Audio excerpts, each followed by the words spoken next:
A group of 49 Afrikaners who departed from OR Tambo International Airport on Sunday arrived at the Dallas International Airport just outside Washington, D.C. and received a warm welcome from senior officials of the United States Department of State and the Department of Homeland Security. The group left for resettlement in the United States after accusing the South African government of persecuting Afrikaners and, in the extreme version of the allegations, genocide. These claims, which drew a lot of reactions locally and abroad, have been refuted and discredited extensively, including by the South African government. Meanwhile, President Cyril Ramaphosa is expected to visit his United States counterpart, Donald Trump, this coming week. Let's listen to what President Ramaphosa had to say about the impending visit to the United States. We are a sovereign state, and we will be conducting our discussions in a business-like manner, representing our country, the interests of our country. We've got a number of issues to discuss: trade issues, diplomatic issues, and relationship issues. So we are not going to be distracted by anything. We will just focus on what is important for our country. Trade, they have imposed tariffs on us, even though they've postponed them. We need to deal with that. We do quite a bit of trade with the United States. Our vehicles go there, our vegetables and our agricultural products go there. So they are our trading partner, and we therefore need to interact with them. Whether we like it or not, we are joined at the hip, and we need to be talking to them. And you don't talk to your friends or negotiate anything with your friends. You also negotiate with those that you may have differences with. So that's how we are going to approach these discussions. We all know, as South Africans, both black and white, that there is no genocide here. We are not genociders. We are not committing any act of hatred, act of retribution against or violence against anyone who is a citizen, even if they are not citizens of our country. We are not made that way. So we will obviously, if this matter comes up, we will make that extremely clear. Every South African knows and agrees that there's no genocide here. And the false stories that have been perpetrated or that have been bandied around, we all know are not true. They are not a reflection of who we are. We are a peace-loving country, a country that is committed to transformation, to ensuring that the people of our country have a better life, and all of them for that matter, without distinguishing whether this one is black, this one is white.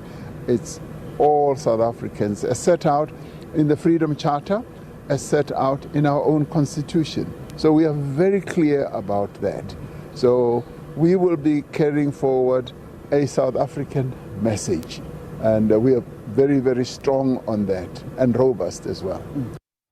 So that was President Cyril Ramaphosa speaking ahead of his visit to Washington, D.C., during which he will meet that country's president, U.S. President Donald Trump.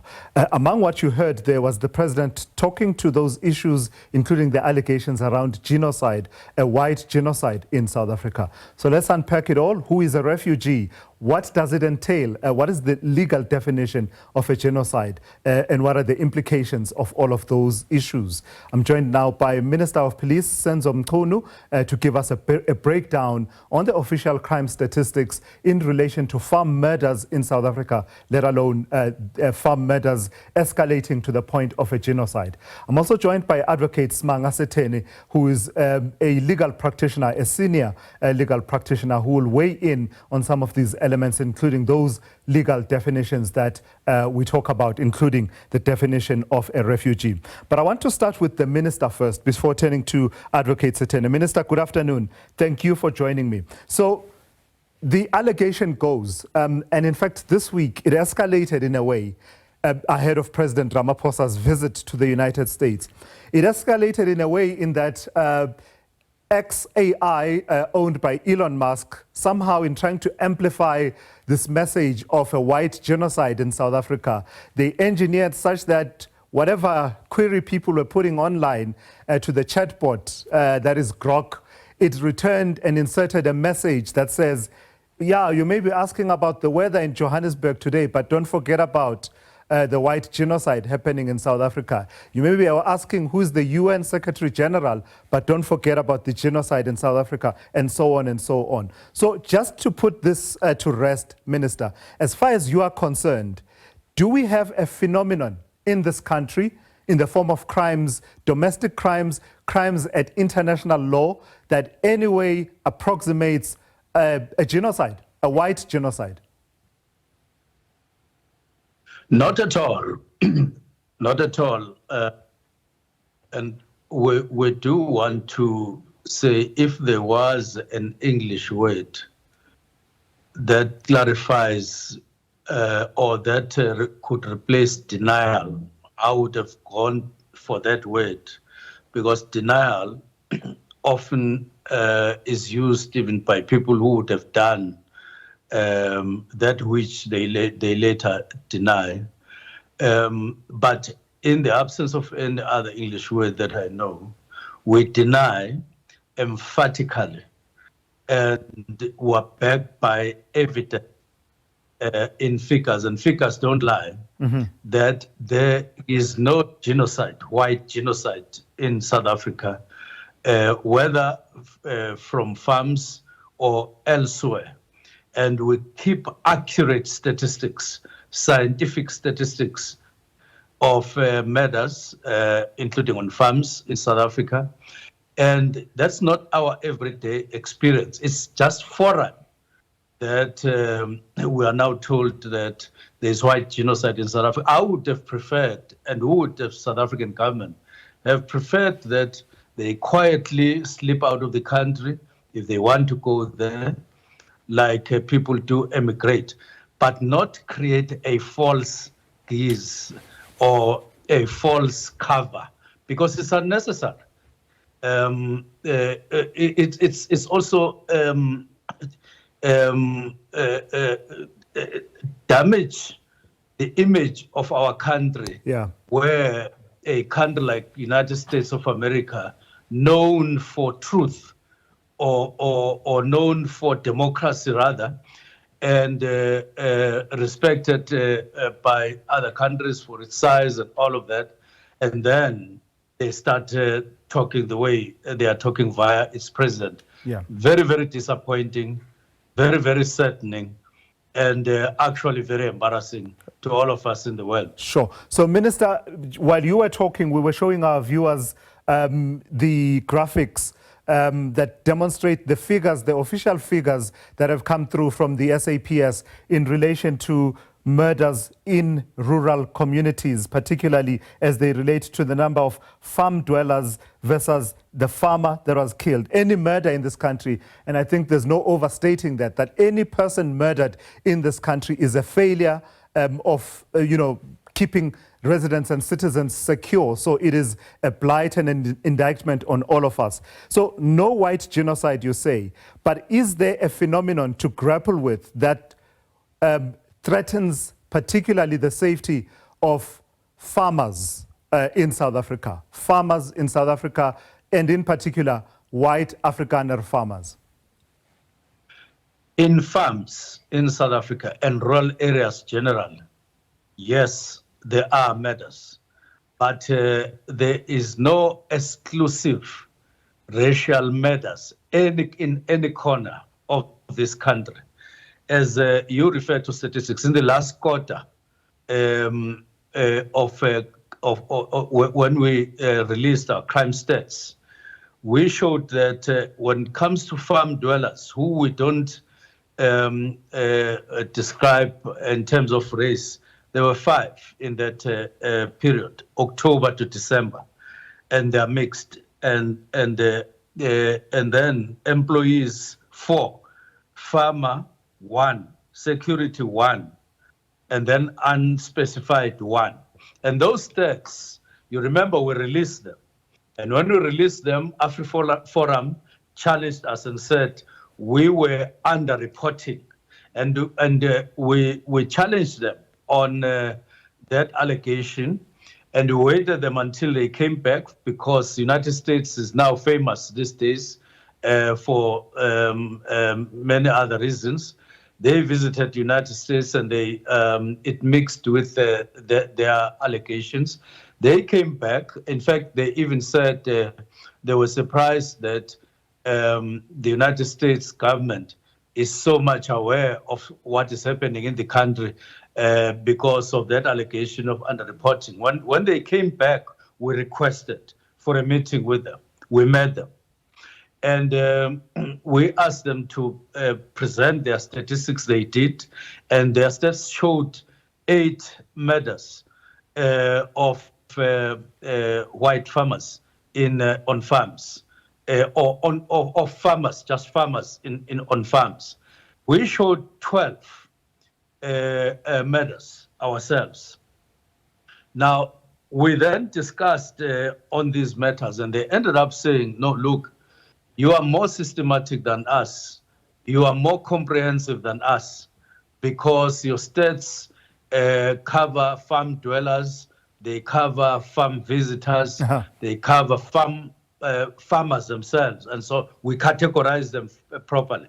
And we agreed that, so our stats stand, our crime stats stand, even on farms. And therefore, not only have we just published, but we've argued and we've won the argument. And there's no genocide, particularly white genocide, on farms, but there are killings there, but they're not exclusive by race. Yeah. All right. Let me bring in Advocate Smangasitene to weigh in on this conversation. Advocate, good afternoon, and thank you for your time. So, listening to the minister there are 2 concepts that I believe you can help us understand clearly. The concept of a genocide, because it's quite easy to use the word genocide, right? But it has a specific meaning at international law. Just firstly, weigh in on that, the understandings of what a genocide is at international law, and whether we have any phenomenon in this country, objectively speaking, that can in any way be described as approximating a genocide or persecution of the kind that leads to a person then becoming a refugee as understood in international law. Good afternoon to you and your listeners, and to Minister Mkhwini. 2 phenomena that would, in the minds of the public, be clear examples of what constitutes genocide. One is the Holocaust. The murder of the Jewish people by the merciless Hitler. That is simply what constitutes a genocide, by way of example. The murder of the Namibian people by the Germans in large numbers constitutes genocide. The killing of the Palestinian people constitutes genocide. So in clear terms, without being abstract, what constitutes genocide are those 3 examples at least. I know I had said 3 examples, just to name a few. Now, when it comes to what constitutes a refugee is someone who is unable or unwilling to return to their country of birth due to persecution or well-founded fear of persecution. Now, when you look at the history of refugee in the United States, you'll find that United States has always been a trendsetter when it comes to admission of immigrants and refugees. As early as 1891, United States formed a Bureau of Immigration, and that's when the Congress created this body to essentially oversee the admissions of refugees and immigrants. In 1948, the United States moved on to put in place a law that is called the Displaced Persons Act. This was in 1948, and that was aimed at addressing nearly 7 million displaced individuals who were immigrating from Europe as a result of World War II. Sure. Now, in 1950, there was what we called the United Nations High Commissioner for Refugees. And in 1967, there's also United Nations High Commissions for Refugee Protocol. Those two international human rights instruments, you find that they've properly been expressed in the domestic laws of America and also in our domestic laws. Now, in the United States, in 1980, they passed what is called the Refugee Act. And then you will find the Refugee Act, it takes the principles of both the conventions that I've mentioned. Now, the 49 people of Afrikaner descent who left the country to go to the America with, were crying genocide and persecution. Minister Mtuno has aptly captured it very well. Yeah. There is absolutely no basis for that lie to be perpetrated first by the U.S. government administration or by anybody, whether it's Afriforum or whoever. So to say that the genocide in South Africa is just incorrect. So what you have are crime statistics that Minister Mtuno and the government have to ensure that they are dealt with. Yeah. The killing of farm workers, the killing of farmers or farm visitors has to be condemned, has to be dealt with within the confines of the law. Yeah. And I think all of us, we do know we are affected by crime. Sure. But we can't over-exaggerate it to the extent that some president sitting in White House would even, premised on a lie, come up with an executive order to say a special dispensation is created for those people who are facing persecution in South Africa. I mean, you have seen on TV how refugees left Uganda, Burundi, going into the neighboring countries, and how they ultimately returned after the country's security stabilized. Yeah. Now, this particular, in inverted commas, refugees, they packed their bags without being disturbed by anybody. They went into they were processed through immigration officials without any fear. They boarded a charter flight that took them to the DC. Is that consistent with how refugees live a country? Advocate Sitene, I'll come back to you in a moment to talk about the implications of the move that these 49 people and their families have decided to take, the implications thereof in terms of their citizenship as well as their rights, even while they are in the United States. I'll come back to you with that in just a moment. But I want to turn to Minister Mtuno once again. So, Minister, I hear the context, and someone watching will say, yeah, all right, fair enough. They are not refugees, but we can't dismiss their concerns about the safety and security of this country. And merely acknowledging that there are too many murders in this country is not good enough on your part as a government. Help me understand, Minister, in all these figures that we were citing about murders in rural communities, and we started breaking them down by example of farm dweller, employee, farmer, as early as 2020, and we've been doing that for at least 5 years. What I've not heard, though, is your plan to ensure that at the next reporting cycle, 3 reporting cycles down the line, we don't have a statistic that says, for instance, April to June 2024, 3 farm dwellers were killed, no employees were killed, 4 farmers were killed, etc., etc. What is your plan, Minister? No, firstly, we acknowledge that murders in South Africa are high. We have repeatedly said so, that we don't deny anything. We want to be transparent, we want to be honest in terms of our reporting, and we want to base our reporting on figures that can be reached or accessed by anyone in the Republic. Now, of course, our plan is to fight the murders, to fight these murders, fight crimes, fight criminality in South Africa. And last year, we met in November, the National Commissioner and Provincial Commissioners, to acknowledge these worrying figures, including proliferation of firearms and drugs and so on, and we registered collectively that these are our priorities throughout the Republic.